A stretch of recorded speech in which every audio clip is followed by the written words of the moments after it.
A paz do Senhor Jesus, querido acadêmico do STPAGO, esse seminário teológico, pastor Antônio José de Oliveira, que é uma bênção de Deus para a nossa Conemad PA e para todos os alunos que, nos mais rincões do nosso estado abençoado, estão estudando e estão crescendo na graça e no conhecimento.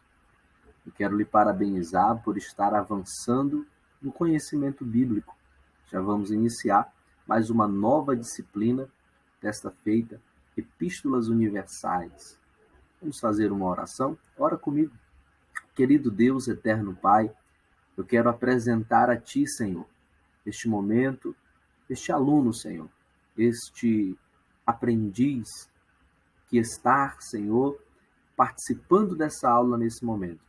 Que o Senhor possa abençoá-lo, que o Senhor possa nos dar sabedoria, entendimento, conhecimento, para que possamos exercer o nosso ministério com graça e com esmero e habilidade também na Tua palavra. Amém. Nesse momento nós vamos estar estudando as Epístolas Universais do nosso curso básico e médio em teologia, aqui do Polo Cimadepa, campo aqui presidido pelo pastor Dejaí Júnior Oliveira Pérez. Vamos aqui, vamos avançando. Introdução. As 7 epístolas que serão analisadas são denominadas gerais, existe também um outro nome, universais, ou católicas, por conta do sentido de abrangência aí dos destinatários. Olha aí, pois não se destinam a nenhuma igreja em particular, mas aos crentes em geral. Então, a primeira coisa que você, aluno de teologia, que vai estudar as epístolas universais, precisa compreender é que essas epístolas não foram destinadas a uma comunidade em particular, mas sim a todos os crentes de modo geral. Porém, 2º e 3ª João se destinam a indivíduos em particulares. A 2ª carta à Senhora Eleita e a 3ª a Gaio.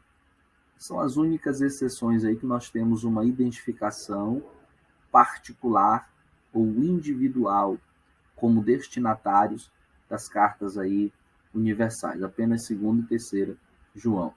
Quais são as 7 epístolas que nós estaremos analisando? Tiago, 1 Pedro, 2 Pedro, 1 João, 2 João, 3 João e Judas. São as 7 epístolas que nós estaremos fazendo uma análise. Vamos agora adentrar já no conteúdo da epístola de Tiago, nesta síntese, nesta exposição. Primeiro, o tema da epístola de Tiago é uma sabedoria prática. Tiago ele é reconhecido como o livro de sabedoria do Novo Testamento. E ele compara-se os seus ensinos, a ênfase dos seus ensinos, ao livro de Provérbios. Por quê? Porque não é uma sabedoria erudita, uma sabedoria voltada para o meio até mesmo científico, mas uma sabedoria diária, uma sabedoria que desemboca na prática cristã. O escritor, ou poderia também chamá-lo de autógrafo, que é o nome técnico dado aos escritores bíblicos, inspirados pelo Espírito Santo, é Tiago, irmão de Jesus. A grande pergunta que cai aqui é, Tiago, ele era um apóstolo?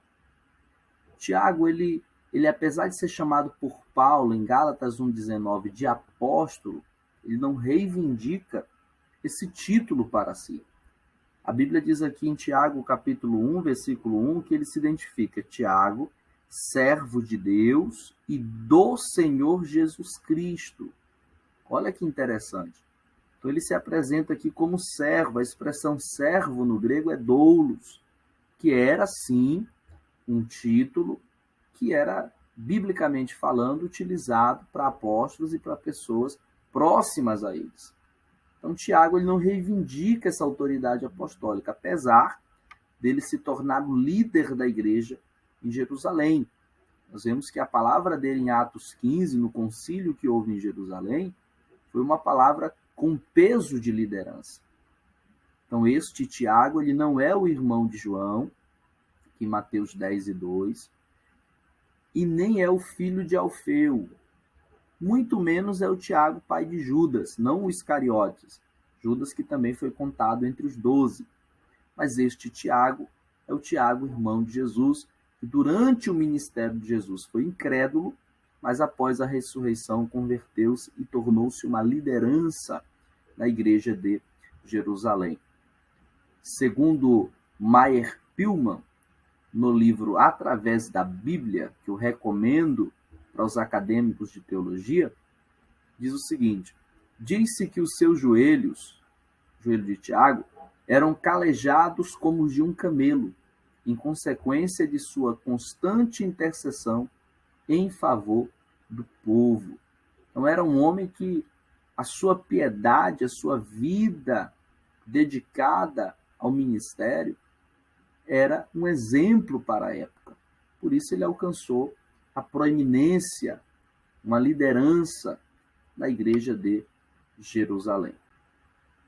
Quais são os destinatários desta epístola extraordinária? As 12 tribos da dispersão, aqui em Tiago 1:1. As 12 tribos que andam dispersas, saúde. Então as tribos, as 12 tribos de Israel já não existiam organizadamente nessa época. Mas eu trago aqui uma contextualização do Manual Bíblico SBB, na página 749, que diz assim: este termo também pode significar o novo Israel, ou seja, os cristãos de todas as nações. Olha que interessante. Então, os destinatários dessa epístola, sendo ela uma epístola universal, não se destina apenas aos cristãos que outrora eram judeus e que haviam se convertido, mas a todos os cristãos, incluindo até mesmo os gentios. Só que essa expressão, as 12 tribos, ela também denota o estilo literário da carta, que é judaico-cristão. Então nós percebemos que o estilo de abordagem da carta também se referia ou se destinava a comunidades judaicas que haviam convertido a Cristo. Tudo bem? Então, os destinatários aí já está ok. Qual o objetivo da epístola de Tiago? Era justamente mostrar a hipocrisia de seus destinatários. Eram homens que tinham uma vida cristã aquém daquilo que pregavam, haviam conflitos.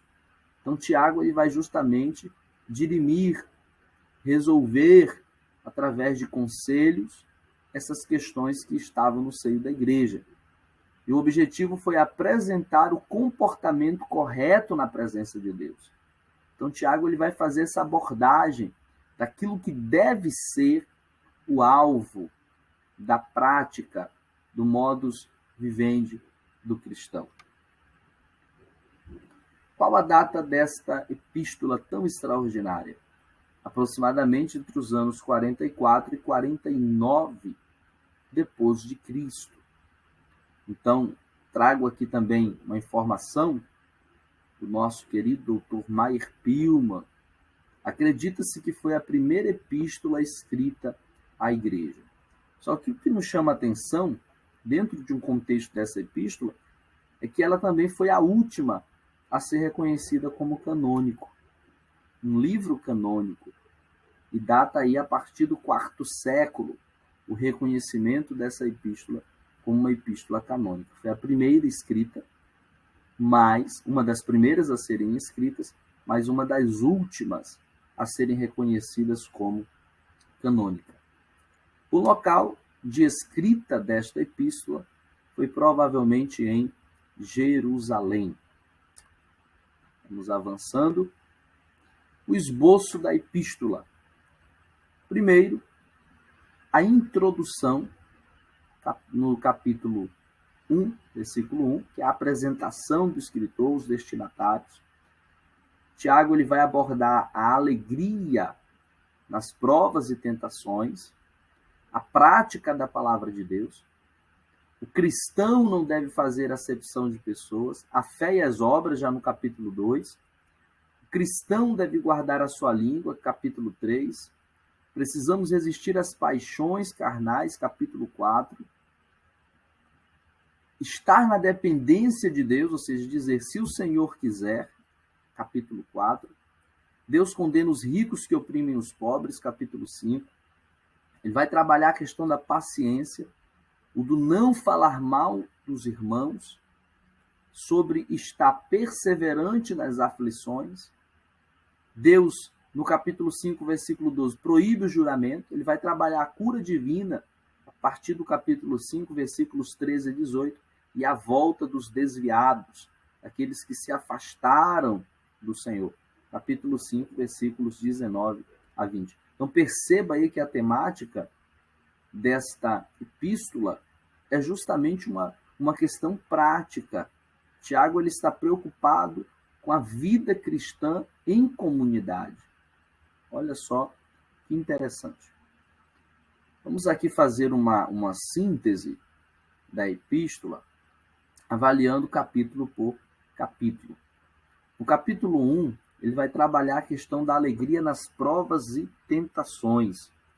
No versículo 2 do capítulo 1, ele vai dizer: meus irmãos, tende grande gozo quando caídes em várias tentações. Essa expressão várias, no grego, ela é macrotímia, que significa diversidade de tentações. Só que o crente ele precisa estar alegre ao passar por tentações, por provações, por lutas. E é claro que nós vamos fazer aqui o contraste, a diferença entre provas e tentações. Por quê? Qual a origem das provas? A origem das provas está em Deus. Deus ele prova aquele a quem ele ama. Isso é bíblico. Jó foi provado, Abraão foi provado. Tiago 1:3, ele vai dizer: sabendo que a prova da vossa fé obra a paciência. Então, ou seja, se nós somos provados, isso contribui para que sejamos pacientes. Só que a origem das tentações já é o diabo, a carne ou o mundo. Isso está explicado, isto está demonstrado na Bíblia Sagrada. Pessoas que foram tentadas pelo próprio diabo. Cristo, a Bíblia diz que o diabo ele foi para o tentar no deserto. A carne é uma fonte de tentações e o próprio mundo dominado pelo sistema maligno vigente. Qual a natureza das provas? É um sofrimento. Um exemplo de Jó, que sofreu. Inclusive, Tiago, ele aborda também aqui o exemplo de Jó, onde ele fala que Jó, ele foi um exemplo de paciência. Tiago, capítulo 5, versículo 11, diz assim: eis que temos por bem-aventurados que sofreram. Olha a natureza do sofrimento do crente. Ouvistes qual foi a paciência de Jó e vistes o fim que o Senhor lhe deu, porque o Senhor é muito misericordioso e piedoso. Só que a tentação ela não tem uma natureza de sofrimento, mas de opressão e de cobiça. A tentação ela é gerada pela própria cobiça. Olha só o capítulo 1, versículo 14, o que ele contextualiza. Vamos ler o 13 e o 14 para que você entenda isso aqui bem. Ninguém sendo tentado diga, de Deus sou tentado, porque Deus não pode ser tentado pelo mal, e a ninguém tenta. Mas cada um é tentado quando atraído e engodado pela sua própria concupiscência. Então, a origem da tentação é a própria concupiscência do homem, ou seja, desejos carnais, pensamentos pecaminosos. Olha só, qual o objetivo das provas? Promoção, crescimento, amadurecimento. Só que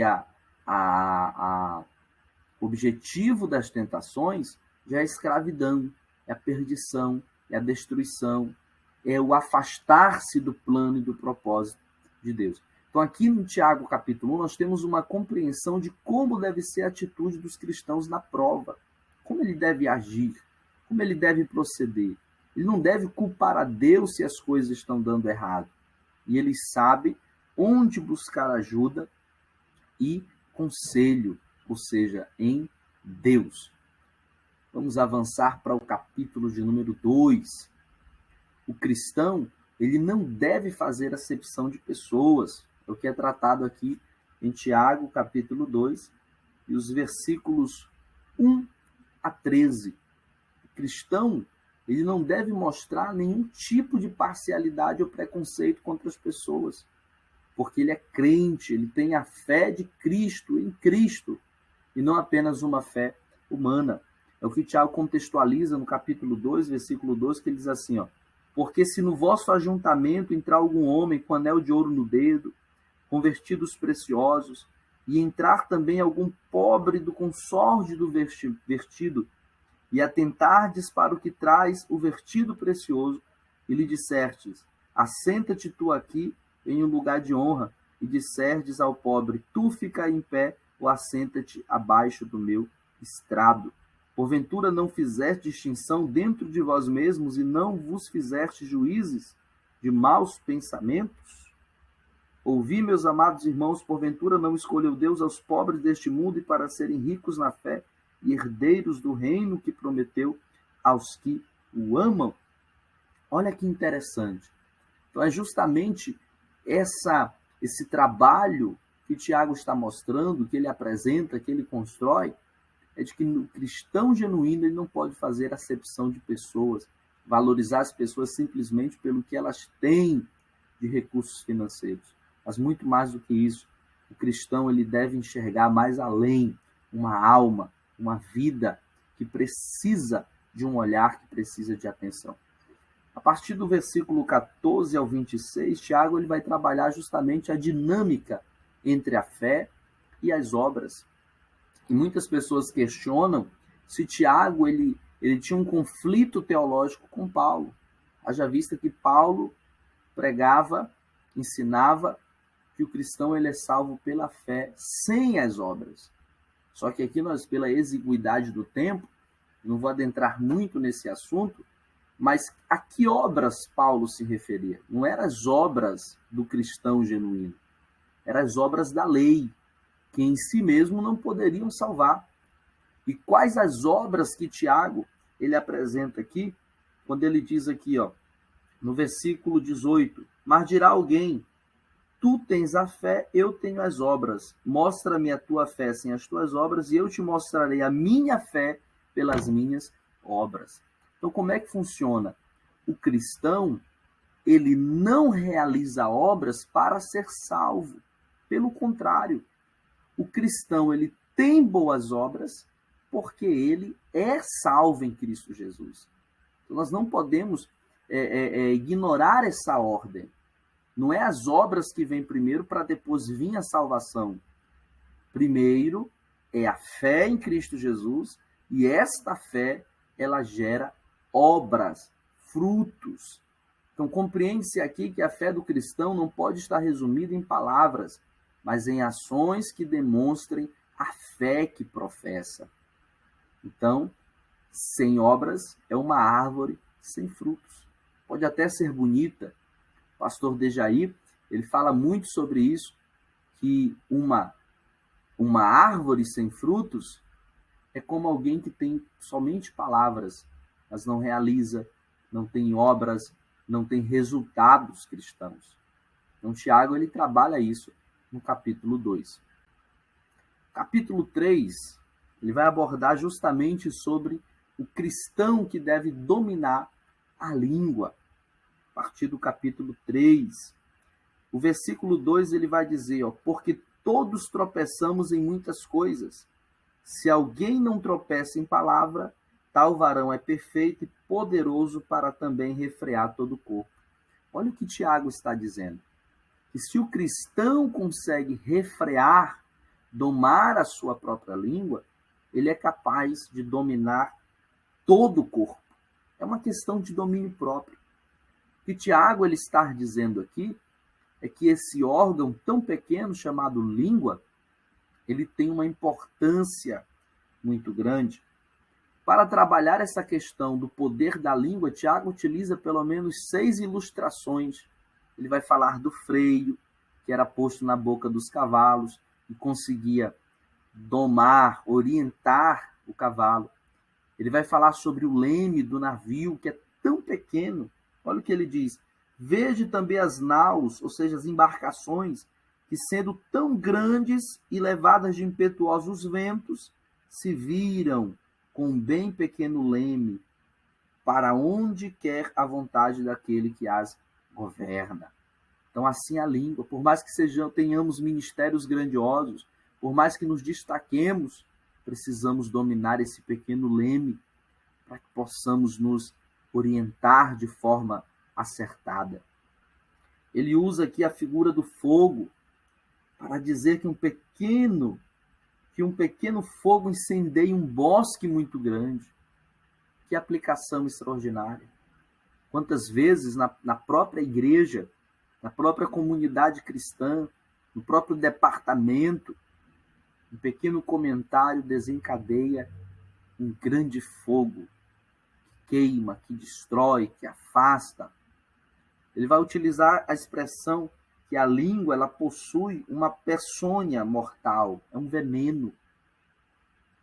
Só que ele vai dizer, a partir do versículo de número 11, que a língua é uma fonte. Só que ela pode ser uma fonte de bênção, mas também é uma fonte de maldição. Ou seja, ele fala da água doce e da água amargosa. O cristão ele não pode, com a sua língua, durante o culto, glorificar a Deus, e com essa mesma língua, após o culto, falar mal do irmão, falar mal da liderança, porque fazendo isso, ele estará sendo o quê? Uma fonte amarga e doce. Isso não convém, isso não faz parte da prática cristã. No versículo 12, ele vai falar da língua como uma árvore frutífera. Só que essa árvore frutífera, olha o que ele diz. Meus irmãos, pode também a figueira produzir azeitonas ou a videira figos? Ou seja, a figueira produz figos e a videira, ela produz uvas. Ou seja, o que ele está dizendo? Se eu sou uma árvore, eu vou gerar frutos de acordo com a minha espécie. Se o crente, de fato, ele é um crente genuíno, a língua dele vai produzir frutos abençoados, que vai liberar ministérios, que vai promover crescimento, que vai edificar a vida do outro.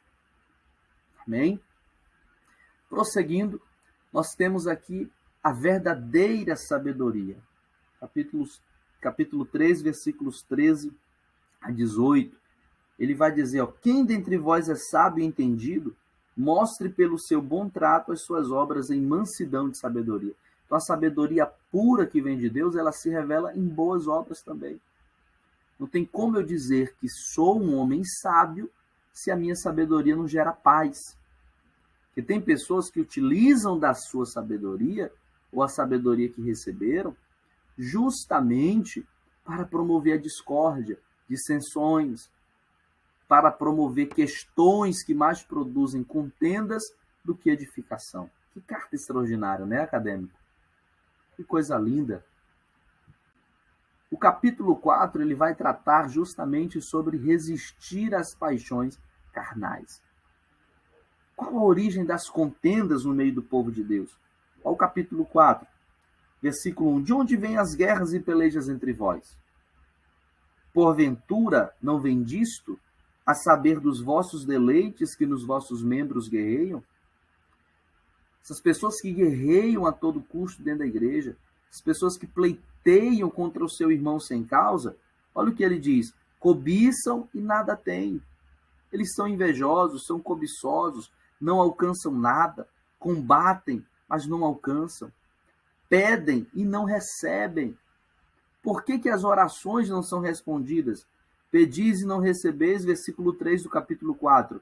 Porque pedis mal para o gastardes em vossos deleites. Meus irmãos, isso aqui é muito sério. Paulo ele chama de adúlteros e adúlteras estes que andam com amizade com o mundo e se tornam inimigos de Deus. O crente, ele precisa resistir às paixões carnais. No versículos 7 e 8, ele dá a receita para vencer as paixões carnais. Ele diz: sujeitai-vos, pois, a Deus, resisti ao diabo e ele fugirá de vós. Chegai-vos a Deus e ele se chegará a vós. Alimpai as mãos, pecadores, e vós de duplo ânimo, purificai os corações. Ele vai dizer: vocês devem sentir as misérias de vocês, lamentar e converter o vosso riso em pranto e o vosso gozo em tristeza. Ou seja, gerar frutos de arrependimento, humilhar-se perante o Senhor e ele vos exaltará. Não é quem é humilhado que é exaltado. Nós temos essa crença, essa pseudo-crença, uma crença falsa. Porque eu fui humilhado e você... Não, você não vai ser exaltado porque foi humilhado. Você será exaltado se você mesmo se humilhar. Interessante. Nós somos alertados a não pensar, ainda no capítulo 4, que temos o controle da nossa vida, pois a nossa vida, ela está nas mãos de Deus. Os projetos que nós temos devem estar de acordo com o plano e com o projeto de Deus. O versículo 3, ele diz: eia, agora vós que dizeis, hoje ou amanhã iremos a tal cidade, e lá passaremos um ano, contrataremos, ganharemos. Ele está dizendo que está falando de alguém aqui que está empreendendo. Aí olha o 14, digo-vos que não sabeis o que acontecerá amanhã, porque que é a vossa vida é um vapor que aparece por um pouco e depois se desvanece. Em lugar do que devias dizer, se o Senhor quiser, e se vivermos, faremos isto ou aquilo. Tiago está nos ensinando a viver numa dependência de Deus. Se Deus quiser, se eu estiver vivo ainda, eu irei com a graça de Deus. Capítulo 5, Tiago, ele vai fazer uma abordagem aqui sobre os ricos que oprimiam os pobres. No estilo similar a de um profeta do Antigo Testamento, Tiago denuncia aqueles que acumulam riquezas e deixam de pagar os salários.